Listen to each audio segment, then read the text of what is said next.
Oh, I'm recording now. So hope everyone had a good weekend. And we are going to, okay. So last lesson, we were talking about how scientific explanations are developed and why science is a different way of understanding the world than any other ways of knowing, like art, religion, philosophy, things like that. And it's really specific because the claims always have to be backed by evidence that has to be able to be tested and repeated, right? So that's the main thing. So we're going to keep talking a little bit about claims, evidence, and reasoning today. And I'm going to show you a bunch of examples of some things that are not science, so that maybe you can continue thinking like the fortune fish, like why do people believe these things when they are not based on any kind of factual evidence whatsoever? And yet there's so many people that believe in different things like this. So we're going to do that. And then at the end of the lesson, we're going to talk about the summative project. Now, if you're one of the people that usually has to leave for another class or whatever at the end, you have to make sure that you listen to the end, because this is like the big project that is, I think it is worth like 30% of the grade, right? So I want to make sure that you guys understand it. And we're going to be working on it all semester to give you guys a chance to do really well on it and kind of guide you through it. So it's not like this big thing that you leave till the end and then you try to shuffle around and see what you can do with it.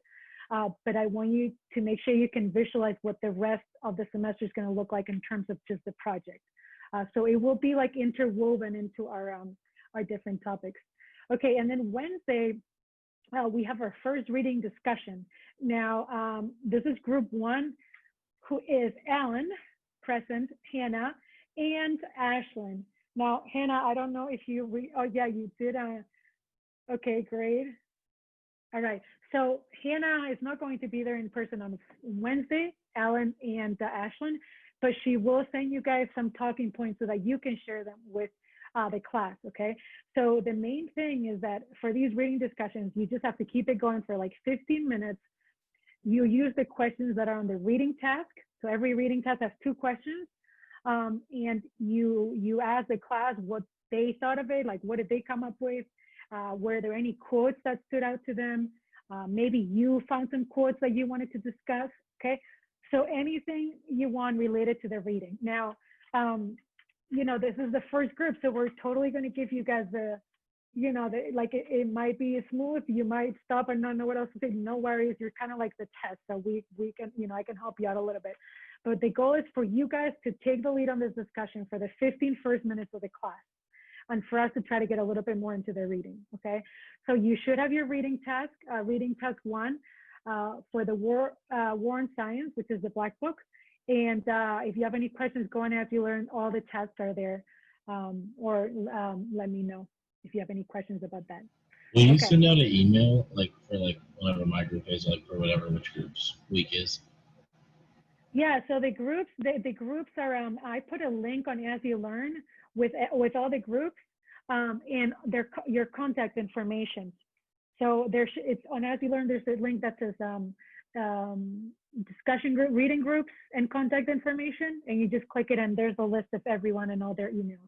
And you guys can talk among you, and you can see, okay, who's going to address what question, like who's going to talk first. You can see that kind of thing. So we'll see how it goes. Usually I give people like a few minutes at the beginning of class to kind of regroup with it. So I might give you that, where I can put you in a breakout room for a couple minutes and you can kind of get your thoughts together before starting the discussion. Okay, so more of that in a little bit. Okay, so the first reading assignment was reading, or just like the first homework was the library module 1, which, as I said, is just everyone has to do it, all the first year seminars. It's to give you a better understanding of how the library works and how you find sources. And that is really going to play into our class specifically, because we're going to do a lot about what are reliable sources of scientific information and how to find them and stuff like that. So we are really going to build on this. So this was just like a little glimpse into it. So can anyone tell me what was the main thing you got out of it? So you could just feel free to unmute yourself, kind of watch, see who's going to talk, and or like put it on the chat too. I will have that open too, so I can bring it up if you don't feel like talking. Okay, so first one, who has something to say about the reading? I think the main thing I got out of it was probably what the like the different levels, what all the library had for us to use. Okay, thanks, Alan. The different levels, like, well, what does that mean? Who else read it, and what do you think he means by that? Like the same thing for me, and like we talked about it in another one of my classes, like if you like go in there and like research or like there's different levels for different things. So there's like different levels for like there's like a section on like Appalachian stories or different things like that, and like that's the main thing I got out is like different sections, things like that. You should have to know where everything's at. Yeah, so different sections. So where everything is, how is information organized? It might be different than, you had it when you were in school. Some of you might have never been to a public library in your town. Others might have spent a lot of time in it. So, and believe it or not, I have had students who are in their like third semester and have never stepped foot in the App State Library, and that's a little bit worrying. So the library should be one of the first places you visit and one of the first places you become familiar with. It's a great place to be, and there's lots of different, spots that are great for studying. So Emma wanted to share that she learned where every section was in the library. Each level has different sections, yeah.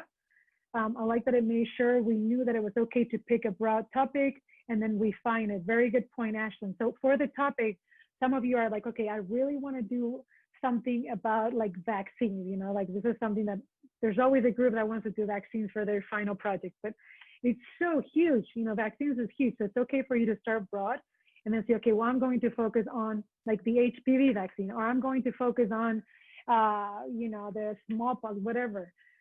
So it's totally fine. That's the way you should do startup, unless you know you want to do something super, super specific. Like if you are really passionate about, like someone last year did Alzheimer's and Alzheimer's treatment, or they did something really specific like space debris. Someone did their project on like chunks of stuff that are floating in space and how to deal with it. I mean, that's like super, like I couldn't have come up with something like that, but they learned about it in another class and they really wanted to explore it further. That's great. So that's a good way to start. Yeah. And then I learned about the silent floor. Yeah. Thanks, Matthew. So some floors are silent. Other floors, you can be social and you can have food. And others, people are going to look at you weird if you're social. Yeah. And you probably get kicked out. There's tech rooms. Yeah. So what we're going to do, and I think it's next week, is I have set aside a class for you guys to go on your own to the library and look at these things in person. Okay. So you are going to have like a scavenger hunt. And it's going to ask you to go find different things. And for example, it will ask you to find 2 books on your topic. So you got to go find it, based on the information you learned. And there's obviously people in the library that can help you. And there's also other cool rooms, like, and I don't know if they're open right now, but there's a really cool 3D printing room downstairs, which is called the Inspire Lab, I think it's called. And you can print all kinds of 3D things. So if you have a project for, like, let's say Will, who's doing tech, senior tech, if you have a project for that, you really want to, you can actually print it for free. So if it's for a class, it's for free. You can do 3D printing.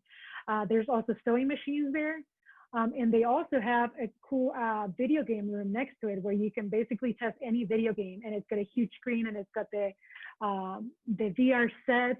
And it's also near the tech desk where you can actually rent the VR sets and things like that. So there's all kinds of hidden treasures. If you are into music, there's a recording studio down there that you can book and just go with your friends and record. If you are into like journalism or you have any kind of project for a class, they have a professional like green screen room that you can go and like record stuff like in a professional studio. I'm not exactly sure how that's all working right now, but that's, it'll be good for you to go see what's going on right now and then also know for the next semester. So really cool stuff. Okay, anything else that we haven't covered from that? Oh, okay, this is good. I'm glad Caitlin brought it up. Primary and secondary sources, okay, really important. So let me ask you something. Okay, let's say that I am doing a project and I have a journal, like the Darwin's journal, like we're talking Darwin, the guy who suggested natural selection, the guy who went. So what kind of source would that be? Would that be primary? Would it be secondary? So if we have Darwin's journal, what would it be?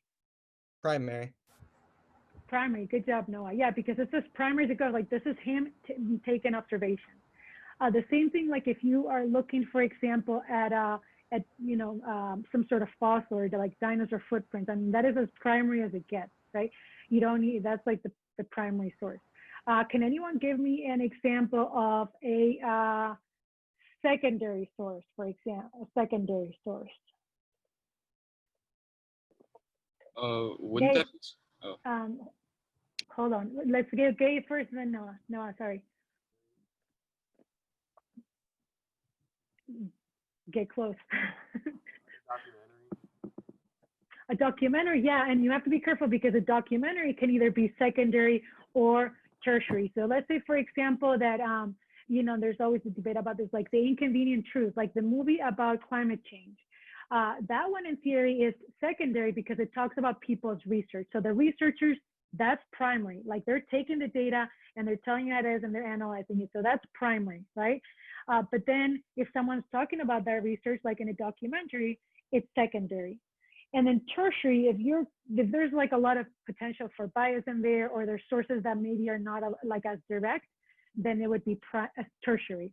So let's say, for example, that you have like, things like Wikipedia and stuff like that, that's going to be tertiary. If you have something like if they have sources, it's usually going, like if they have the sources listed, it's usually going to be secondary if they're reliable. Like a website discussing a primary source. Yeah, Ashley, great. Okay, so a website discussing a primary source. So for example, go ahead. Could it be, so like what you're talking about, Darwin's Journal, could it be like somebody writing an essay or an article like online, or just like a book about like them reacting to it or them like discussing that? Yeah, exactly. That would be secondary, yeah. And then if you have someone who's writing about Darwin and then writing about a bunch of other people and getting their opinion in there about whether it was true or not, that's going to be tertiary. So the more removed it is from the primary source, the more potential you're going to have for bias and the less reliable it is, right? So, anytime you're interpreting something, you're going to add a little bit of your own bias to it. So the closer it is to the source, the more reliable it is. So I want you to remember that. So for example, if you are doing a project on whether a certain diet, like paleo diet, is BS or not, okay? If you're looking at people who have actually done research on the paleo diet, like these are scientists from Johns Hopkins or whatever, who are testing people that are following a paleo diet, and they're actually doing a proper controlled experiment, that would be primary. But if you have someone talking about all the experiments that have been done for paleo, but they're not doing the experiments themselves, but they're using like all these reliable sources, that's secondary. But then if you have a website like Livestrong or Natural News or Green is Good or anything like that, that's going to be tertiary because it's already pretty far removed and they're taking all this information and kind of doing whatever they want with it. Okay, so, and some of them is not a clear line. Some of them are like, is this secondary or tertiary? So it's not like, some of them is a gray area, but the most important thing to know is like, where are you getting your sources and how close are they to the original source, to the primary information.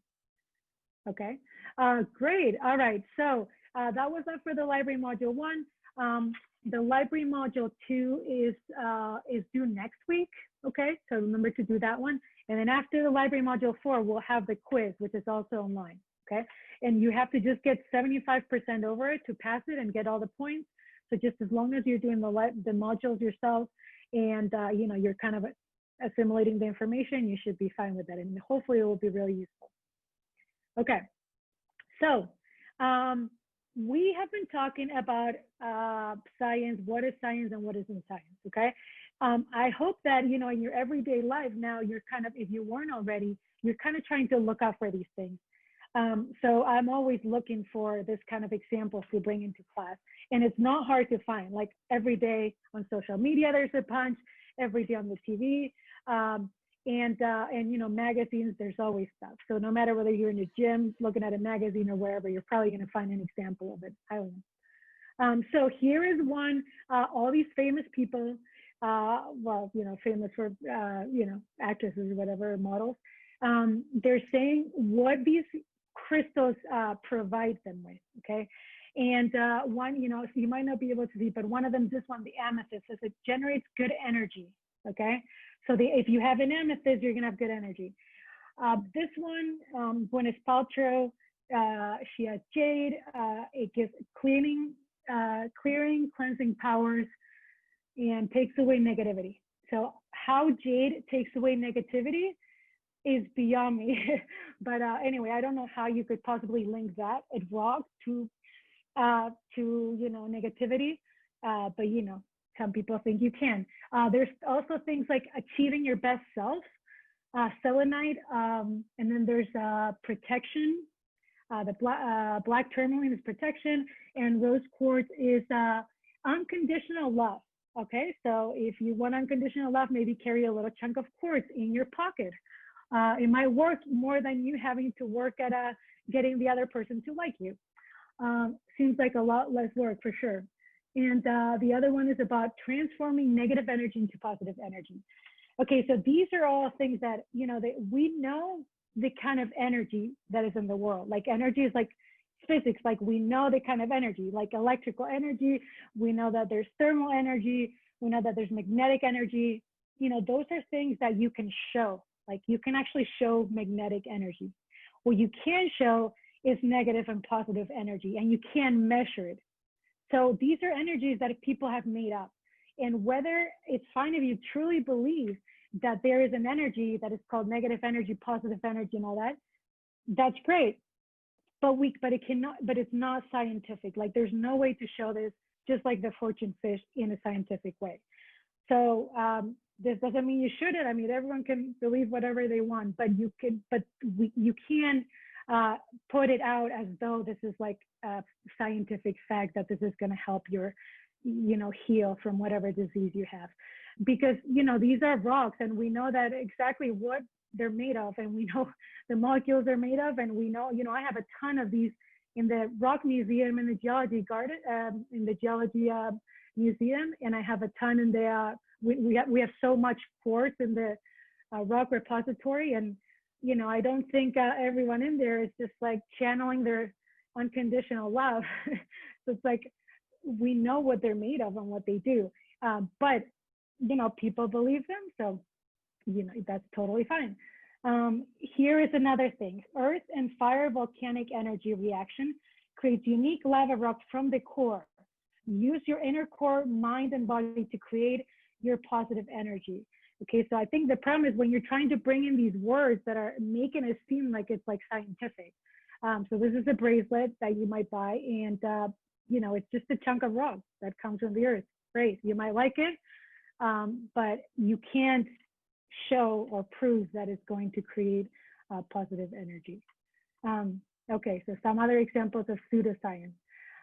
So the same thing with the quartz here. This one actually says has the power to clear out all negativity. So you can buy it because you believe it, you can buy it for it's pretty. But then what happens if you buy this and you don't feel positive, like you still feel negative? Does that mean like maybe you're gonna feel like a failure because you're like, hey, they're selling me this as like, it's gonna improve my negativity, and it's not working. So I might be like, I might be messed up because it's not working on me. So you might get like really upset about it. Or on the other hand, you might actually have something like clinical, like depression, and you're not dealing with it or you're not getting treatment for it because you're thinking that this rock is going to help. So there's obviously all kinds of issues here. Okay, there's the other issue is the fact that people get really ripped off for this kind of thing. So this is oils, which some of you might have in your room, and they smell really good.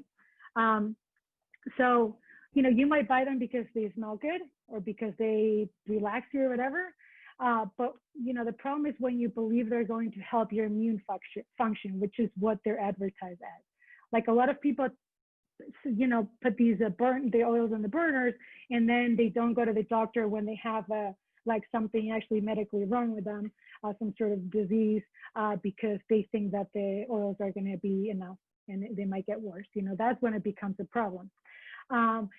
So this, and it's also a huge, huge business. The essential oil business is like $1 billion business. It's huge. So these frankincense oils that is like literally like this big, the bottle, $75. Where is it? Let me see if it's still that price. But I'm like, how,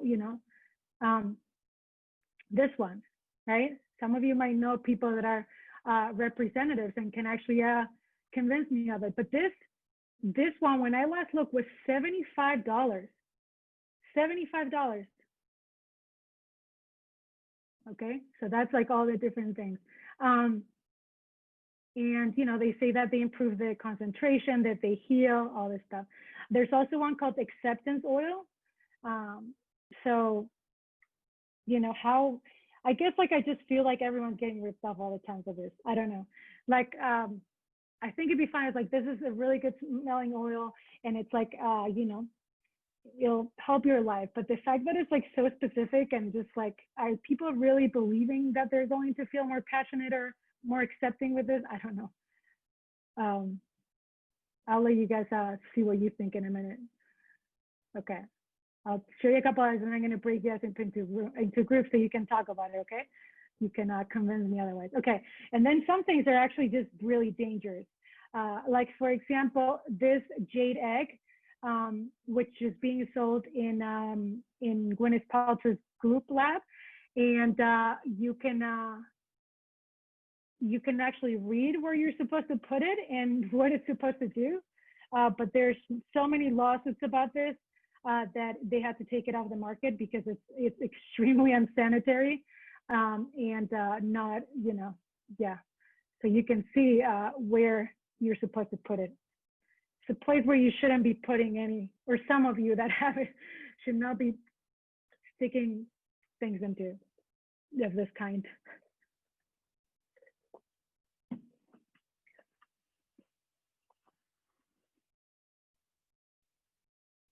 Okay, so according to this, if women put these in their vagina, they're going to have hormonal imbalance and feminine energy in general.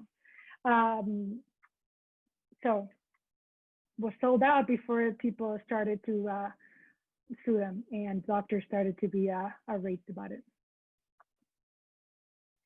Okay, here's other things that are less controversial than the jade egg, and that people like Michael Phelps prescribe to. This is called cupping, and it's where they like suck, like they put these cups, some of you might have done it, and they like suck. So like it's supposed to like bring like toxins up and like improve circulation and stuff like that. So a lot of athletes, you'll see that they have these bruises all over their body. They look like they've been like hugged by an octopus and squeezed really hard. So there is no evidence that this actually works at all, and it's been studied many times because it's actually really old. So whether it works or not, I guess it's a personal thing. All right, and here we go with the other one, the purified alkali water. Why would you need alkali water? You know, what is it about the alkali that would be better for your body? I mean, the body's going to regulate these things. Like you're going to have the perfect pH no matter what you take in. So it's like, why would you need to take, you know, alkali water? This one, using a drinking water and copper for better exercise. What is that for? Okay, let me see what, without giving it away, what the next slide was. I can see when to break you guys up. Hold on.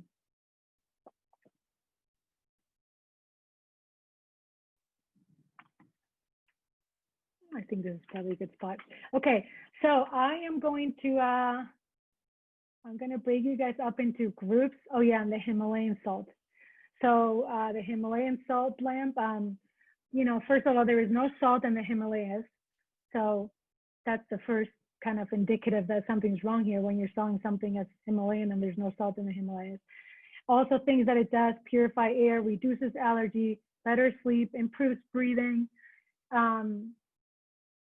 Why? How is salt doing that? I don't know. All right, so I'm going to break you guys up into groups, and I want you to discuss this question. Oh, there's a little video about it that you guys can watch on your own that explains it. Okay, so this is the question that I wanted to ask you guys. What are other things that people believe in without any scientific evidence, and why do they believe them? Okay, so that's the question I'm going to have you guys do. We're going to do some breakout rooms. let me have them open for like 8 minutes.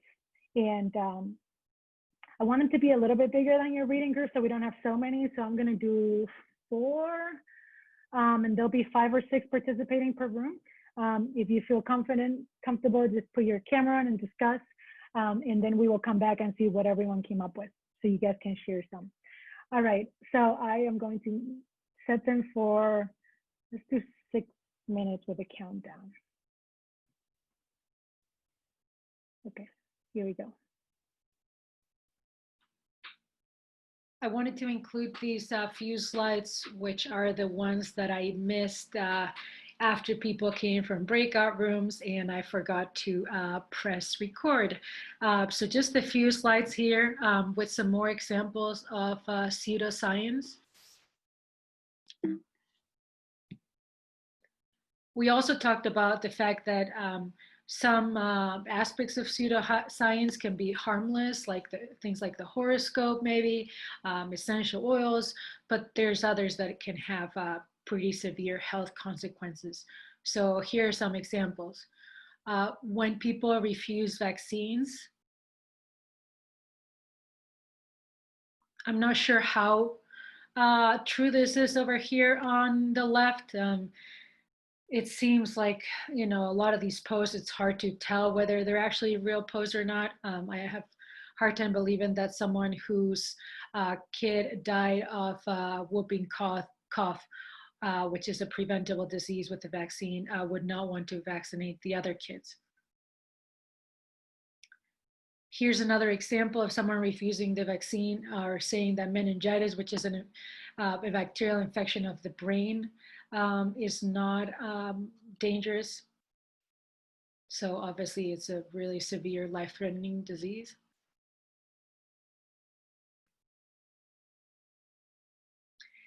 And here are examples of home or like seemingly natural ointments that people use that they think that because they're quote unquote natural, that they're going to be harmless.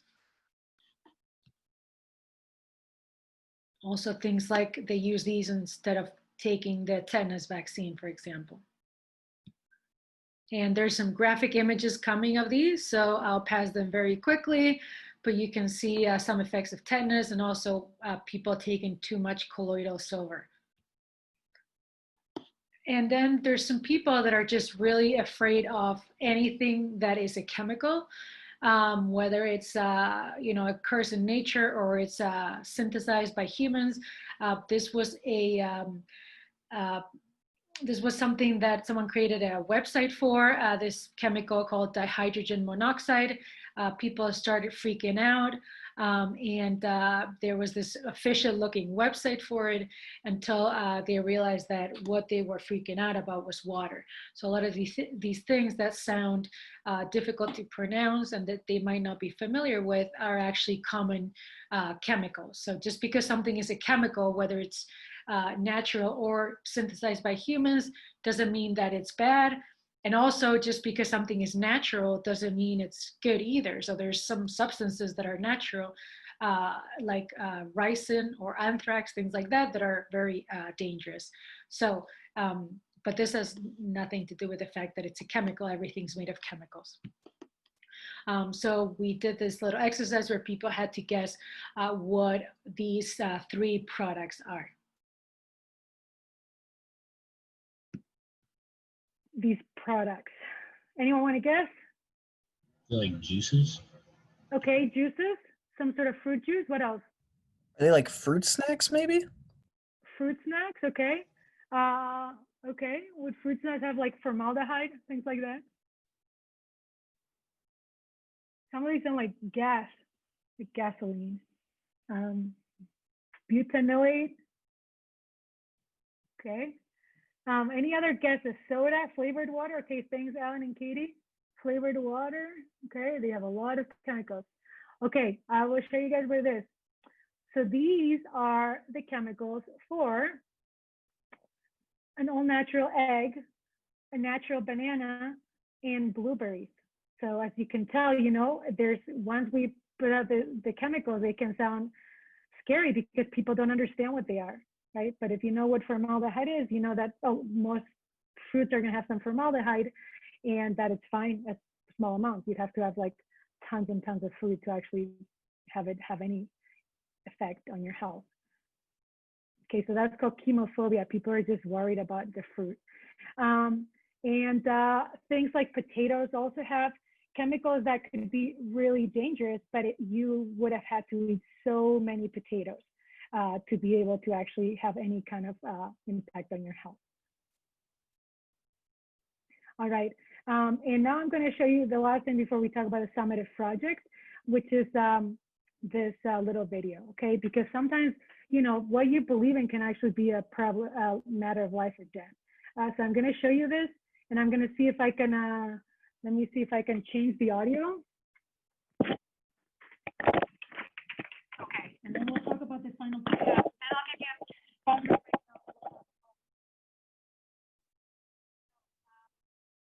Make sure that you guys can hear. I'll actually go to YouTube to show it, so that it's more, the audio is better and the quality. Hold on.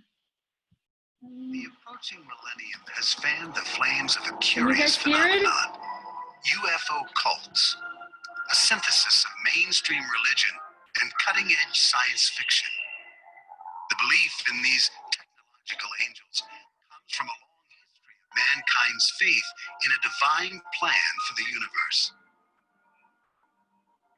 The emergence of these UFO-obsessed groups became news around the world when 39 members of the Heaven's Gate cult committed suicide in Rancho Santa Fe, California in 1997.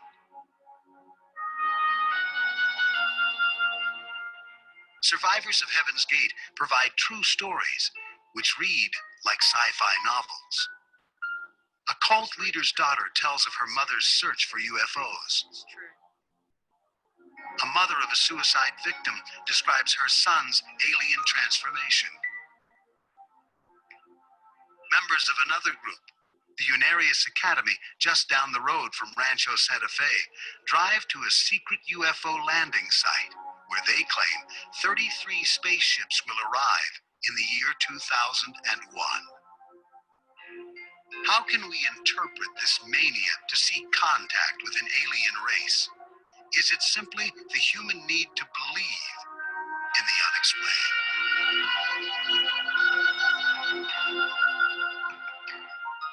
A moment ago when I said that the big surprise could come, that spacecrafts could come in by the thousands, maybe come in shifts. In March 1997, Marshall Applewhite, the leader of Heaven's Gate, told his followers there was a UFO in the tail of the Hale-Bopp comet, which orbits the Earth once every 2,000 years. He convinced them that this was their signal to board the flying saucer, which would take them into eternity. In order to catch this ride, the 39 cult members committed suicide by a combination of phenobarbital, alcohol, and suffocation. For reasons that still remain unanswered, they wore Nike running shoes, sported Buzz haircuts, and carried $5 of quarters in their pockets.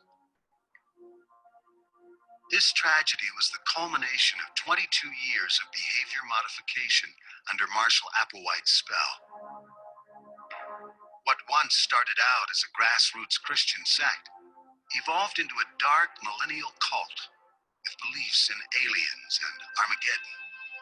So when they presented the picture of being able to literally leave in a craft, so to speak, which they were saying was similar to what Jesus did. He actually left in a physical body. When they overlaid that with modern day technological information, like that cloud of light was a UFO, it all lined up for me. Early on, Marshall Applewhite and his co-leader Bonnie Nettles had convinced themselves and their followers that they were God's emissaries, here to lead humanity out of a corrupt world. Applewhite said he and Nettles had come from outer space,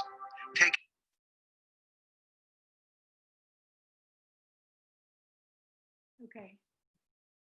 So, I think that's good. If you want to watch the rest of that video, you can. It's linked. But anyway, that's good for the give you an idea of what we were talking about. So, let me make sure. Okay. So this is an example where what you know, sometimes these beliefs are actually can be a matter of life and death, right? And people cling on to this, some of these things because they seem like such a great opportunity and like their problems will be solved so quick. And, you know, but you can really get people to believe anything. And this is, you know, there's a lot of things in the world that kind of show that. This is just like a really extreme case. These were just regular people that got approached by this couple, and for 25 years, the couple was basically indoctrinating them, and they all had to give up their lives. They had to give up their names. They went into hiding, and then they had to shave their heads, and then it led to this final event of this mass suicide. So yeah, so we got to think of what are we. How are like the things we believe? Are they going to affect our health? Are they going to affect other people's health? And when to use science, like things that are proven, and then when to use other things. Okay, so any comments before I give you guys a break or anything? Anyone wants to say?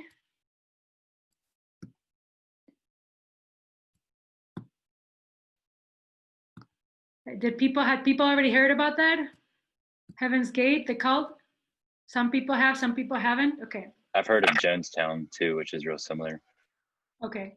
Yeah, there's a lot. And even if you look at a lot of the the religions, philosophies, different cultures, I mean, there's a lot of instances where like things that make sense to you don't make any sense to other people.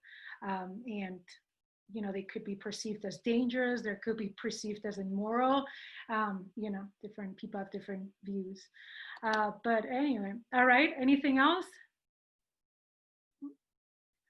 All right, so I'm gonna give you a 5-minute break, and then at 3, we will talk about the final project, the summative project, okay? Jacob, 5:15 is good. Just come back into this room, okay? Do you have to go for your other class? Yes, ma'am, I do. Okay. All right, so make sure you watch the Yeah, end. I'll do the same thing I've been doing, just come back and watch the end that I can't see now. Okay. All right, I will see you at 5:15 here in the same room. I'll open it up, okay? All right. Okay, everyone else come back at 3 or mute or. We're back on here. Okay, there's 2 people that are still need to vote. So if you can vote, so I have a feel how you're doing with this. So I'll leave it a couple more seconds. So there's 2 people that haven't voted. This is anonymous, so I don't know who has or who hasn't, but I know there's 1 person left. So if, I wonder if it's me that they're counting. No, there's still 1 person left. Okay. So 30 more seconds. Who went for a snack and didn't come back? All right. There we go. Okay, the last person voted. Thank you. All right. So I will put it. It seems like there's kind of a mix. It seems like I'll display the results. Share the results. So it seems like most people are fine with meeting in person. There's 6 actually, so significant that would rather not meet, and some that are a bit worried. So understandably, for sure, I'm also worried every time I get an email from someone saying they're in isolation. But I think we will try. Okay, so it seems like we will try to, I'm trying to see how I can please everyone here. We are going to meet at the classroom, okay? We are going to do we will do the reading discussion in the classroom, and I will have it on Zoom. So we will do it live on Zoom. So if you're one of the people that did not want to meet in person, okay, no problem. You can follow it in Zoom, the discussion, all right? And then what we'll do, the activities that I'll plan for after, for the rest of the class, I will make it so that you can either do it in the class with the people that are there, or that you can do it, if you're one of the 5 people that say you're worried of the prayer outside, you can take it outside too. And if you don't want to come at all, you can do it in person from your room. Okay, so what we'll do is like it will be live for at least the first 15 minutes during the discussion, and then because we can't, then I'll have independent activities so that you can either do them with a couple people in your class, do them outside with a couple people too, or by yourself, or do them in your room by yourself. Okay, so it'll be an activity that it will be looking at data and stuff like that. So hopefully everyone will be comfortable with that. But we will have a sheet drop, which means like I'm going to give you a bunch of sheets, all the reading tasks, and then the final project guidelines. So if you don't come to class on Wednesday in person, if you could come by my office or tell me you're going to come by my office another time, or I can meet you outside, whatever you prefer. Or if you just want to print them out from As You Learn, that's totally fine, okay? But for those people who want to save on the printing, I have copied all of the reading tasks and all the final project guidelines, and I have those in hard copies if you want them, okay? So that's available for you. Okay, so I'm going to share the screen. I'm going to talk about the final project. Any questions about Wednesday? Any issues? I think that should hopefully keep everyone sort of happy. And there's a little video for you guys to watch if you want about scientific evidence too. That's pretty good. All right, so what is the summative project? So remember, this is the final project in the course. There is no exam. Like, this is your exam and your final project.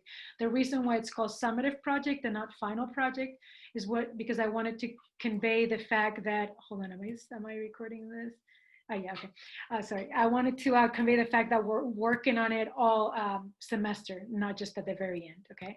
So, but this is it, this is the exam, okay. So the goal is to study a current topic from different perspectives and determine the scientific validity of the claims made about it. So one of the goals for the first year seminars is to be able to look at a topic from different perspectives. So that's what you're gonna be doing. So you can pick any topic you want, but you have to understand that you're not just writing a report, you're doing more like an argumentative piece where you're looking at, okay, what are the pros, what are the cons, like who is on this side, who's on that side, that kind of thing. Like you're presenting different arguments, okay? So if you wanna do a project on photosynthesis, that might be a little bit hard because there's very little you can argue about photosynthesis and it's not gonna make for a very interesting project. But if you wanna do something like concussions in football, if you wanna do something like, I mean, I would keep away from evolution because there's so much about it that I would stay away from that. But you know, you could do horoscopes. You can do any of the topics we've talked about. I'll show you some examples in a minute. Okay. So there will be 4 sections, and they're here. We will work on them in class, and then you'll also work on them on your own. And the final product will be a page in your website, and it will serve as a writing sample. So you won't only have like your education and your jobs listed on your final website, but there's going to be a section where you will have this and you can use it as your writing sample for someone who wants to hire you. Okay, what are some ways that I'm going to help you with this? So I'm going to share the project guidelines, which are, if you click on here or in As You Learn, they're already posted. And it's going to look like this.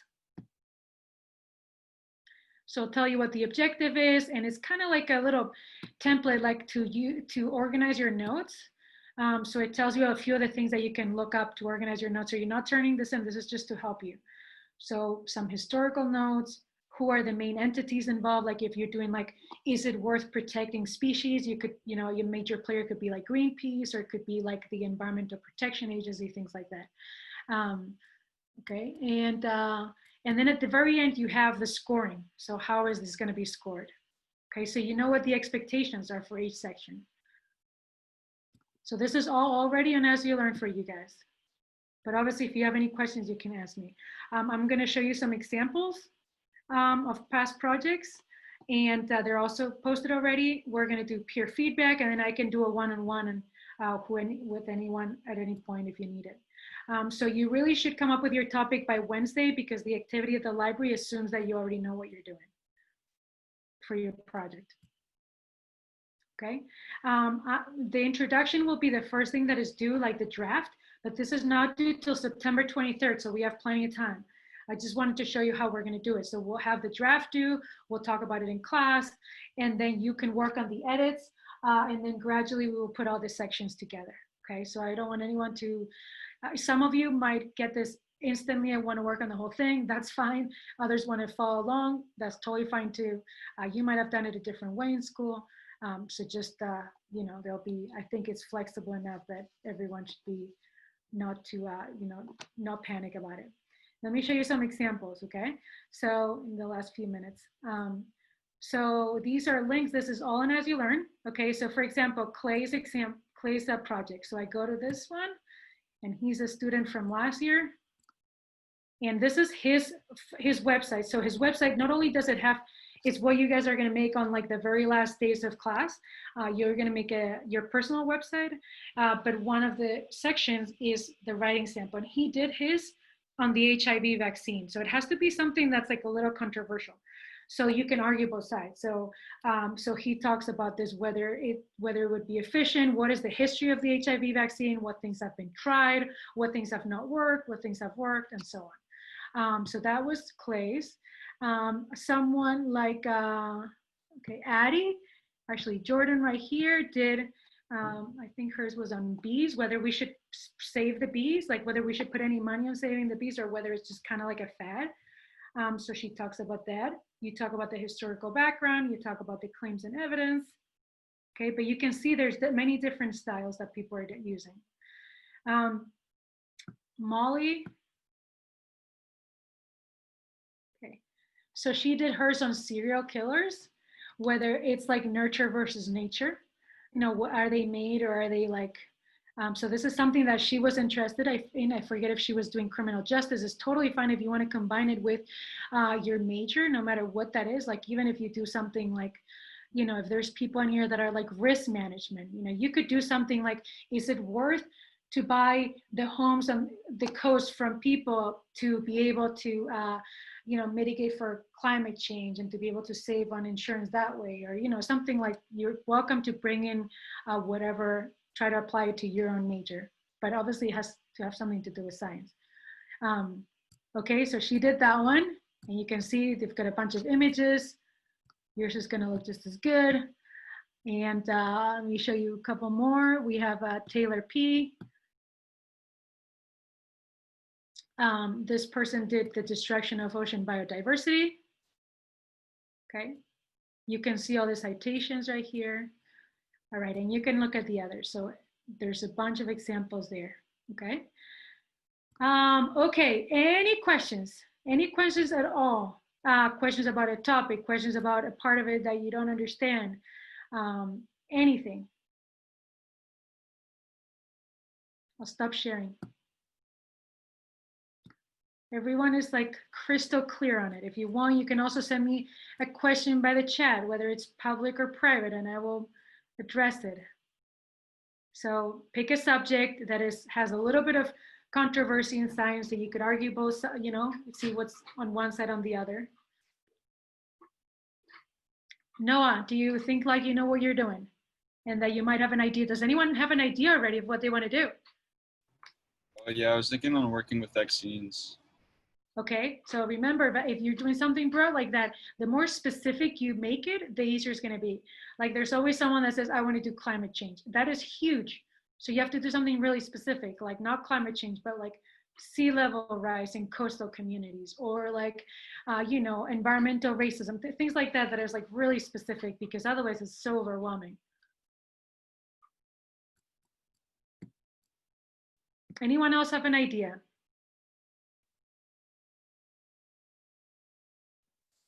Logan, what do you think? Other science majors. I know Logan is like molecular biology, one of those. Logan, do you have any idea? I was thinking the Gardasil vaccine.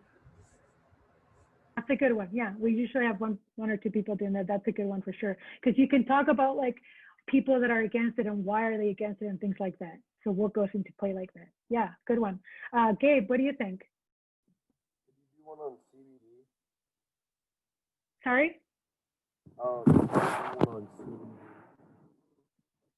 I don't know. I feel like there's like a little bit of an argument there. Get a little closer.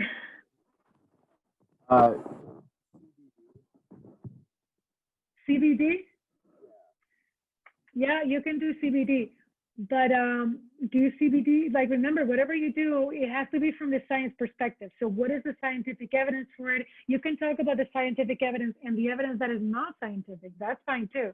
What you can't do is just make this into a political argument. Okay, it has to be the science. Because I had someone, I forget, who did like marijuana, and all they did was like talk about whether it should be legal or not. That's like not okay. We want to look at the claims and evidence based on the science. So if you want to do that, that's great. If you think that CBD helps with pain, great. But say, okay, what is the scientific evidence? You might find some great evidence, but you might also find some evidence that's like very sketchy and be like, this is evidence that's everywhere, but to me it sounds sketchy because this and this and this. So yeah, if you want to do that, that's fine. Someone wanted to do abortion. So if you want to do abortion, it has to be, that would be more like a question of whether it's right or wrong. So it's not like scientific. I mean, this is a procedure. So it's not like we need to argue whether it works or not. It's just like saying, taking out your, like your appendix. I mean, not that it's the same thing, but it's like, so you have to look at it from like a controversial standpoint in terms of science, not whether it's right or wrong. Some people you could do, for example, like there is so one of the arguments that people use against abortion is the fact that they say it causes cancer. So you could do something like that, like run with that, like which is obviously like there's going to be a lot of different kinds of evidence and lack of evidence. So it has to be something a little bit more specific than that. Because otherwise you're just getting into this like moral argument whether it's right or wrong. And that might be fine for, politics. But here we want to look at the scientific evidence. So you can see this is good evidence or this is not a reliable source and so on. The same thing with, in vitro fertilization is, I think it's better. It might be specific enough because you can talk about, that's another one where you're like, how about in vitro to select embryos? I think that would be better. So whoever said in vitro, you could do something like embryo selection, which is like, you could talk about the science of like whether it works or not. You could talk about what could go wrong. You could talk about the benefits that it could have. Because yeah, in vitro is like, we know it works.